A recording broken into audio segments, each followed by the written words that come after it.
Hey, I got my cameras back. Good news, huh? Well, I'm going to open up my door. I got my camera back. I guess they see that they won't be stealing my assets today, so there's no point in blacking out my communications. But I have to open my door. I was in meetings almost all day. Meetings, in the sleep space, and they didn't end until about 4 o'clock today. So I basically had my eyes closed in a darkened room all day. But that did not stop my enemies from making sure that when I awoke, I had a serious problem with my eye. Very serious problem with my eye. So that was quite a problem. I don't like opening my door because of the risks that it exposes me to. But I have so many fibers in here. I don't know how they got in. They got in while I was sleeping, I guess. And there's so many of them that I can't be very comfortable in this room. So, I was asking my higher self for guidance. And my higher self said, you're going to have to open that door and get some air into that room. Clear out those things. Clear out the things that are getting in my eyes. Even though it is a risk. Even though it is a risk to open my door, I think that with the barrier here, I'll be all right. And I can do some air exchange so that they can't hurt me so much in my eyes. Because, I am still under attack. I am still under attack. So I don't want to be in the doorway where they can actually shoot me with their weapons. So I think I'll be over here.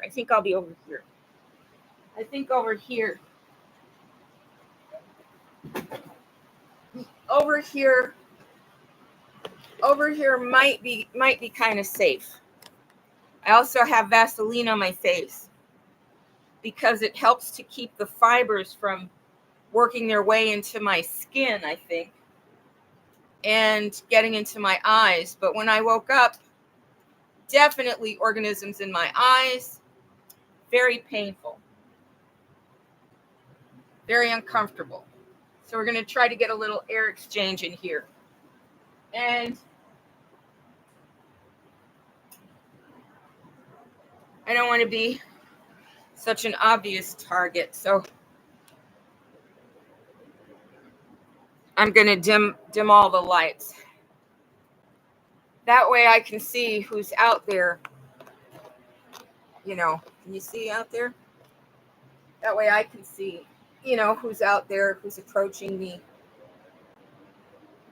better than they can see me. So that's outside my door. We're having a pretty big thunderstorm right now out there. But the sky is surprisingly light. What time is it? Oh, it's only 6:54 out here. It's early evening. For some reason, I thought it was already the middle of the night. Isn't that interesting? I thought it was the middle of the night, and it's just the very early evening. Because I was in meetings until 4 o'clock this afternoon. I was in meetings that take place in, invisible space. So they take place in dream time, but they were very clearly meetings. I even remember some of the details of the meetings. Oh, my heart is beating fast, as if I'm being attacked by some kind of weaponry that's making my heart beat fast and making me feel very hot. So I'm definitely under a lot of attack. I mean, if you wake up and the thing got into your eye and you didn't have your contacts on or anything, and you wake up and the thing is in your eye, It really makes you wonder about the mechanism of the weapons that they're using against me. It makes me wonder about the mechanisms of the weapons that they're using against me. It makes me wonder about the mechanism of the weapons they're using against me. Okay, you put me in a little better light. I just can't get used to how much my face has aged since they started attacking me so much. Every time I look at myself, I'm like, that's not the way I looked last October. This disease has really taken over. Okay, this topic is exopolitics, the Europeans. One of the questions that I had very early on in this process that started for me intensely in about 2017, 2018, 2019, and around there. One of the questions that I had rather intensely was, what are we going to do about the Europeans? Between the way the Europeans attacked me in San Diego and the way the Europeans, especially the Mormons, stalked me and gang stalked me and attacked me in Phoenix, my feeling was that when we leave this planet, if Europeans are coming with us, we will never be safe. We'll never, ever be safe, because the Europeans don't even seem to have any awareness of who they are and what a threat their behavior is to the rest of us. And when you realize that they do know and that it's quite intentional, then you have to really enter a whole new, different kind of space, right? If you know that you're living with people that want to kill you and take your property, and they have absolutely no moral compunctions or reservations about living that way, and that when you read the literature of the people of the world, you find out that they take that attitude with them everywhere they go. It is who they are. It is their identity. They see their place in the world as conquerors, genocidists, plundering militaries. And they don't really question that identity of theirs very much. Where is this shadow coming from? Is it coming from the camera? Is it coming from the computer? It's so distracting. Oh, I'm not a producer, that's for sure.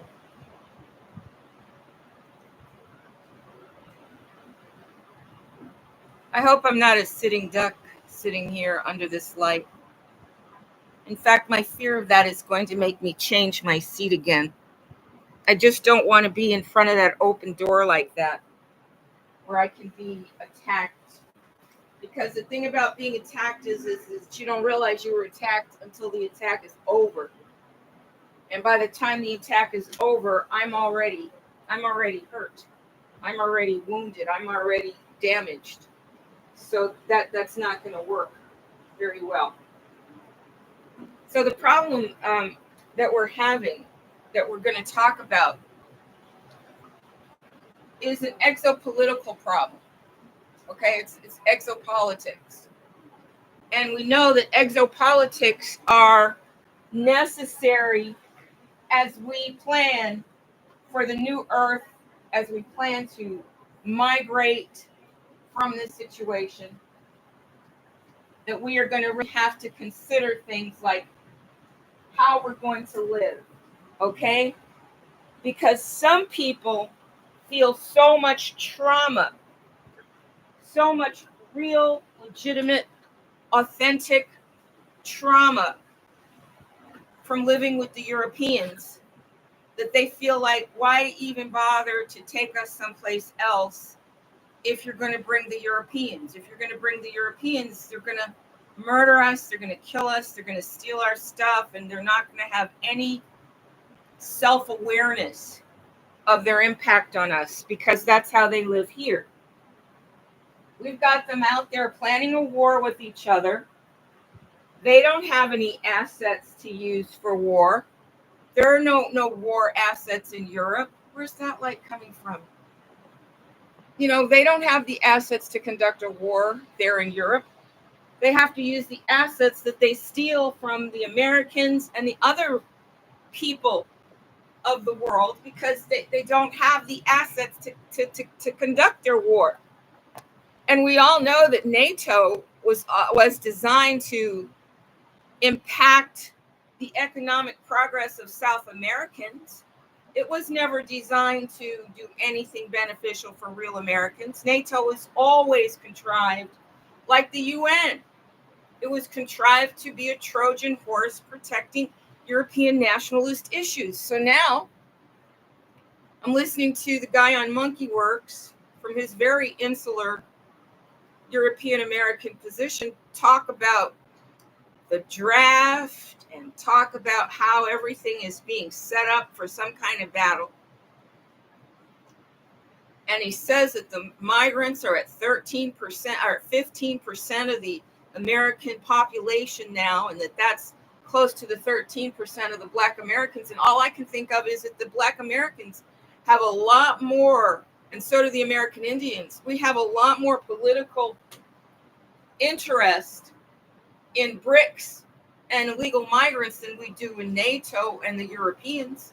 We know what NATO and the Europeans are going to do to us. They're going to rob us and kill us. They're going to make sure that heiresses like me don't get their trust funds. So why would we want to go forward with them? At the same time, as you say to yourself, well, I don't want to migrate from the earth with Europeans because Europeans are going to murder us and kill us and take our stuff. They're not self-correcting. But at the same time, we like the Europeans. They're part of our reality. We don't want to leave and see all the Europeans die. So a question arises when we're doing exopolitics negotiations. The question arises of what do we do with the Europeans? Now, my people are all the races of the world. I mean, we are like a Noah's Ark of races of the world. Everybody is in my cotillion. Everybody is in my crew, my passengers, the place where I'm settling. Interracial, for real, without one race dominating another race, without racialized nepotism where you only let your guys in. But what will happen if we bring Europeans into the mix? A lot of people from other races really have very strong feelings against the Europeans. Now, the Europeans seldom acknowledge or validate this, but the truth is everywhere they've gone, they've murdered and stolen. They come in nice, so you like them, but before you know it, they're instituting their laws, they're doing your dances, they're stealing your culture, because their plan is to wipe you out of the equation. Wow, there are just so many fibers here, and I think they actually are intelligent enough to get into my eyes, or my body is creating them itself. But I'm so tired of the pain, I'll tell you guys, I'm tired of the pain that I'm in every day. Anyway, this is going to be a jumble of a conversation because I have so many things to say. I spent most of the day in meetings, okay? They weren't meetings about the Europeans per se, although I'm sure we talked about that. And I'm not really sure how that's going to happen. I think that we probably are going to subject any Europeans to a very stringent filtering and vetting system to be sure that all of those psychopathic empaths that were bred into them by the aliens that created them are not going to be a threat to us, that they have become evolved as a species from what they were created to be. So it's going to be something very difficult, but nobody wants to see the Europeans all left behind. Nobody wants that at all. not even we mixed race ones who might have, specific reasons to complain about our ancestors. So I'm still moving forward with the belief that me and my people and I will not be Earthians. We'll always be Earthians, but we won't be living on the earth. That's the messages that still come through to me. But now we're talking about, well, who's going to be a part of the off-planet migration? The crew's already set. The crew's interracial because the Europeans in the crew are not from Earth. Earth Europeans are special. They're a special class of people that look that way. And everybody in the galaxy that looks European is not an Earthian European. It's just like there are different kinds of mantis beings with different inclinations, and there are different kinds of reptile beings with different inclinations. So there are different kinds of Europeans.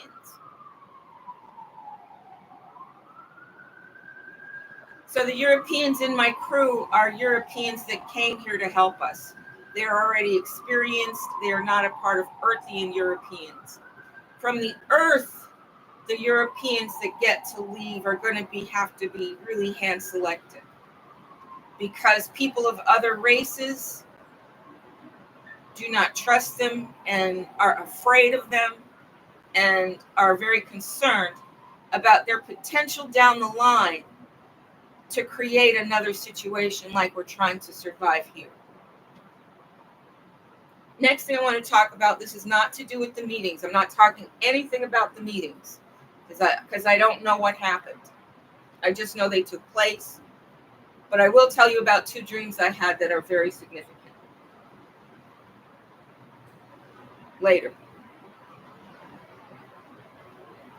Well, now that I interrupted myself, I'll have to tell those dreams right now because I don't remember what track I was on. I'm telling you, my thoughts are very jumbled because I'm processing a lot of different data from a lot of different realms all at the same time. Okay, so the meetings are going on. I have to spend all day, laying down in the dark in a state of sleep that is not sleep. And they told me I could get up around 4 o'clock, and at 4 o'clock I got up. I ate a couple of eggs and some cheese and crackers and had a cup of coffee for my, first meal of the day, my breakfast. Then I got my shower, treated my eye. I had to treat my eye significantly. Almost had to put a whole bottle of saline solution in there to try to stop the infection that was put into my eye. It feels like a tiny hair or grain of sand that's in there. And it's still kind of lingering there. You can't rinse it out. Try as you might, very hard to rinse out. And I have actually seen substances, when I've taken my contact lenses out, I've been able to see tiny particles that are either created by my body or injected into my air. Either way, I was, feeling deep concern about how I'm going to be healed, how I'm going to be cured. I have to say thank you so much to the good ET medical staffs for all the work that you have done so far. You're really, really doing good work in terms of the progression of the, flesh-eating things inside my face. They're much weaker now. The critters jumping in my legs, still there, but much weaker now. The organisms in my teeth, still there, still advancing. Great concern. I'm still greatly concerned about that. But I'm more concerned about how I'm going to last here and how long I'm going to have to last here. So these dreams that I have, that I was given during the day-to-day when I wasn't in the meetings, had to do with my concerns and my worries. I'm pretty positive that both of my children were recruited way before me, they would be so qualified to do this. And the way that they behave towards me is as if they are on secret missions, because I know they love me. I can feel it. But they can't be a part of my life because they are a part of the opposition to the bad ET domination of this planet. And I know that that's been what they've been doing. So I've been working with them recently to plan my way out of this concentration camp, to get away from here, where they're able to, build structures to give me a heart attack behind my walls, send microfibers in here in ways that I don't understand, send microwave in here to make me hot, and to have people attack me when I leave the room or open the door. So it's very dangerous here, although I do understand that this is a place where I am most and best protected on this planet. And if I were to be in a spaceship, I wouldn't be any more free. I'd be confined. Did you see that shadow? Did you see that person walking by there? That's why I have the camera there, so that you can see. You can see as well as I can the traffic that comes by. Because some of them come by with the hopes they can attack me.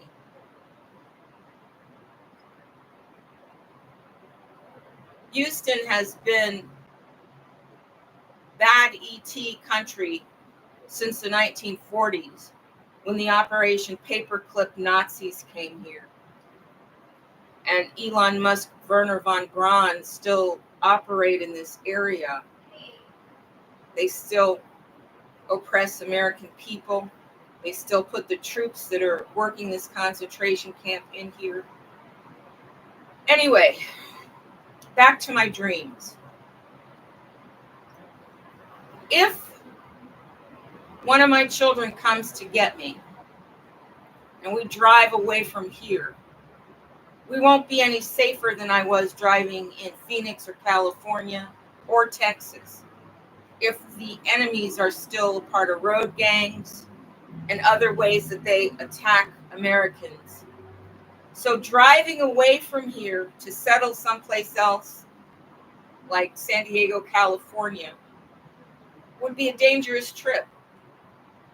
And as I'm planning this trip, like, what kind of vehicle would I need? How much is that vehicle going to cost?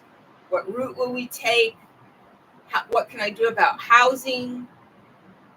All of these are serious, serious problems. Serious, big, massive problems. But the biggest problem is staying safe while leaving here.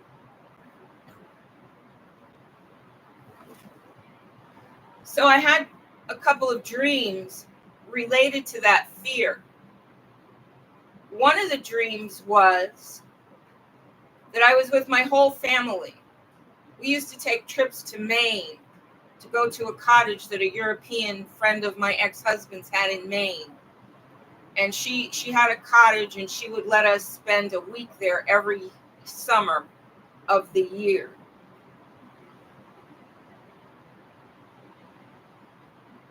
And we would drive there. And it's a very long drive, like 8 or 9 hours.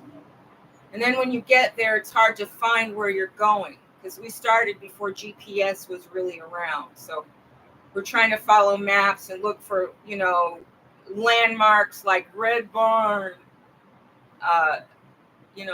Big Birch Tree, to find our way there.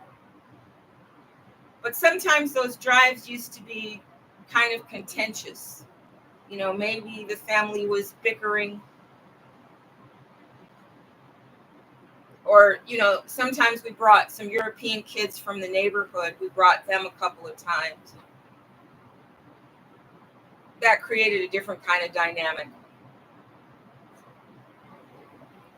So this dream takes place when my family, my ex-husband and my children, we stop at a rest stop. And it's a rest stop where there was a conflict in my real life. So being in that rest stop in my dream was charged with a certain combative energy. Well, I decided I needed to go to the bathroom, but nobody else wanted to go into the building. And when I got into the building, it was more like a great big JCC, Jewish Community Center, like the one in Chicago by Hyde Park and the one in Connecticut in Bethany, Woodbridge there. And it was more like a big JCC because people were standing around. There were children. There were a gym, tennis courts, swimming pools. There were all kinds of recreational things, in addition to the convenience snack shop. So when I went in, I say, yes, where's the bathroom? And they looked at me with cold, evil eyes. And there were not just Europeans and not just Jews, but there were also some Black Indians and Black people there as well. Not dark-skinned Black people, more like light-skinned Black people. Maybe more East Indian looking than Black people. But I think just one race. Okay, yes, there was definitely a Black guy there because he was a janitor and he comes in later. So in this dream, I asked, where's the bathroom? And they say, there is no bathroom here. It's a big facility, multi-purpose facility. And they say, there is no bathroom here. Well, at that point, I probably should have, just walked away and found a bush outside. But I didn't. I started walking through the facility to find the bathroom because I knew all those people had to have a place to go to the bathroom. But every place that looked like it would be the bathroom wasn't the bathroom. And every place I walked, there were people sitting, on benches, sitting on bleachers, sitting around, and all of them seemed to be looking at me.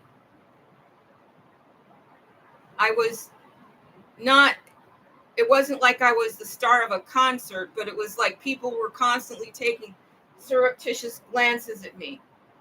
The children too.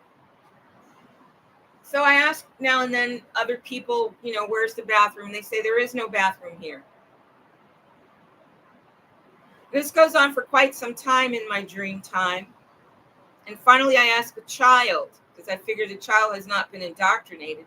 And I say, yeah, where's the bathroom? And the child says, the bathroom's downstairs. So I go downstairs and I'm looking in places where you'd see a bathroom and there are not bathrooms there. And that's when the Black janitor appears. And he says, you better get out of here, or something like that. He says something very openly hostile. Like the cops at Memorial City and other dark-skinned Black men that have taken up the cause to work against the American people and joined the Europeans. So I'm starting to sort of feel endangered.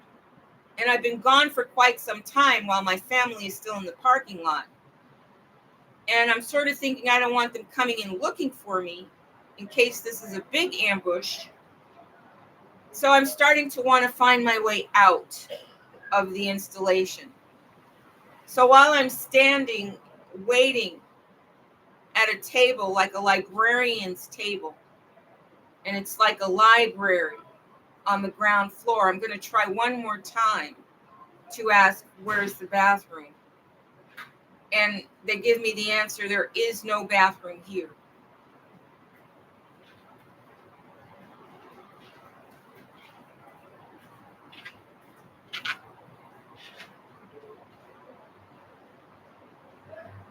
So I start to urinate on the floor. I just open my legs and let it go a little. And a child actually saw me. There was a child over there. And so then I said, I better get out of here. And that's when I saw the Black janitor. And he said something to me. Like, they're going to call the police on you. And that fills me with fear.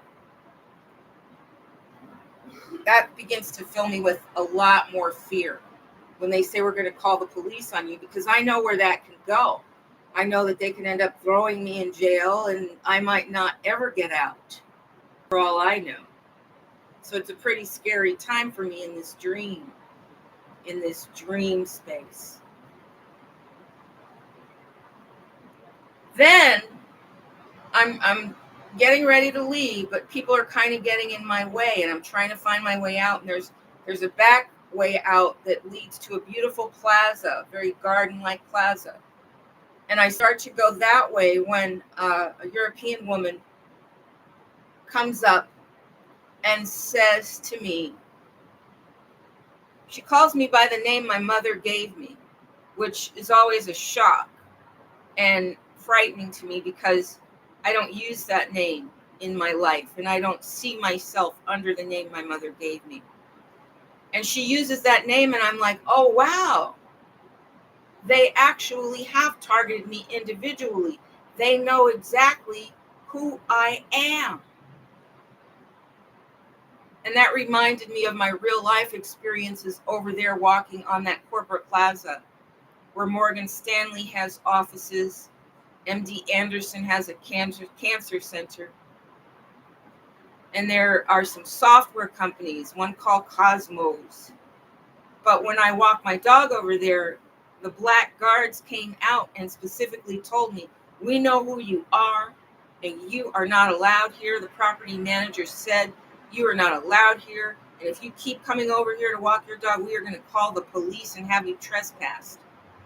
And then some Chinese people opened up a restaurant over there, so I'd go over there to the restaurant because then they couldn't keep me out. But they said, we know you go to that restaurant, but as soon as you're finished there, you better leave.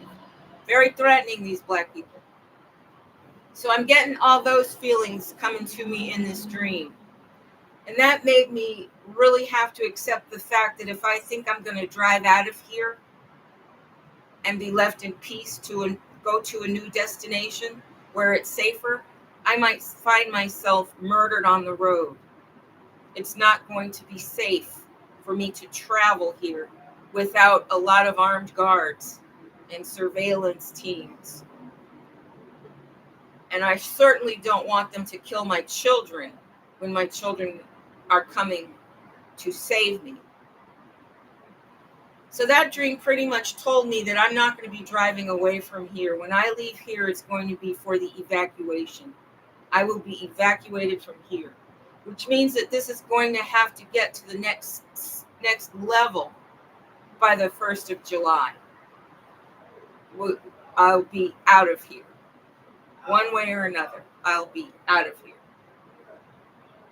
But my dream amplifies the worries that I've been having, that my ability to leave will not be peacefully allowed.